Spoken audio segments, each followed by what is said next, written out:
Vai agora até Paris. Lá as coisas também não estão nada bem, mas por outras razões, né? A gente acabou de falar aqui de uma série de protestos violentos em Paris contra a reforma da Previdência aprovada. Já já a Priscila Asbeck vai falar desse assunto. Agora ela vai chegar para nos contar sobre a chegada de Dilma Rousseff à condição de presidente do Banco dos BRICS, aquele banco que reúne a Rússia, a Índia, a China, a África do Sul e o Brasil, é claro. Tinha um presidente indicado por Jair Bolsonaro, pelo ministro Paulo Guedes, mas ele foi gentilmente convidado a se retirar e aceitou o acordo. Não é isso, Priscila? Queria que você falasse um pouquinho sobre o horizonte de Dilma Rousseff nesse banco, exatamente o que é que ele vai demandar da ex-presidente da República. Bom dia.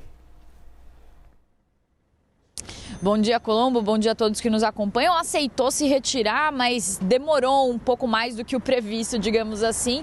Troirro, que foi indicado, então, pelo governo Bolsonaro. O presidente Lula, então, fez a indicação de Dilma Rousseff para a presidência do Banco dos BRICS. Desculpa, tá uma ventania aqui, tentando dar uma arrumadinha aqui no cabelo. Então o presidente Lula fez a indicação de Dilma Rousseff para a presidência do Banco dos BRICS, isso já faz mais ou menos um mês.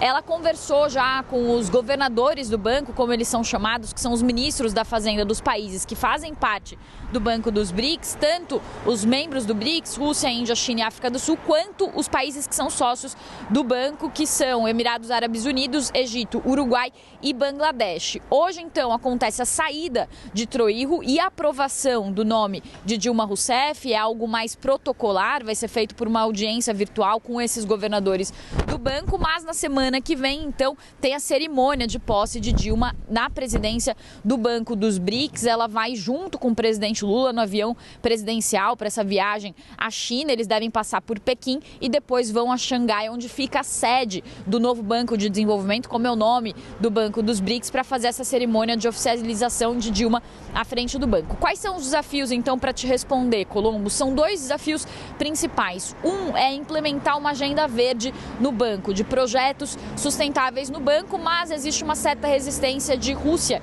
e China sobre esse tipo de projetos de economia verde. E o outro desafio, esse que é o principal, é lidar com o fato de que um dos membros do Banco dos BRICS é a Rússia, que é um país que está em meio à guerra. Por que esse é um desafio? Porque o Banco dos BRICS precisaria, para angariar mais fundos, emitir títulos, e para isso precisa que esses títulos sejam comprados por países do Ocidente. Com as sanções que são impostas à Rússia, talvez seja um desafio conseguir, então, fazer a venda desses títulos e angariar mais fundos para o Banco dos BRICS, para tornar esse banco mais relevante. Lembrando, o Banco dos BRICS, ele faz parte também de um projeto do presidente Lula de fortalecer o Sul Global e tirar a dependência do Brasil de financiamentos de organismos como o FMI, o Banco Mundial, que pedem contrapartidas para fazer financiamentos que são consideradas contrapartidas não tão interessantes para países emergentes, como, por exemplo, privatizações, isso do ponto de vista do governo. Então a ideia é ter um fortalecimento de financiamento de uma outra forma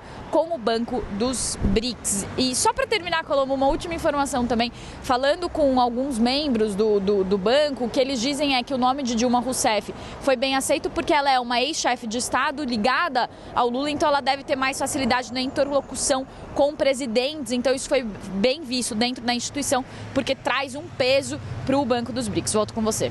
Priscila Asbeck, ao vivo, direto de Paris, onde segue ventando muito, desmanchando o penteado da Priscila.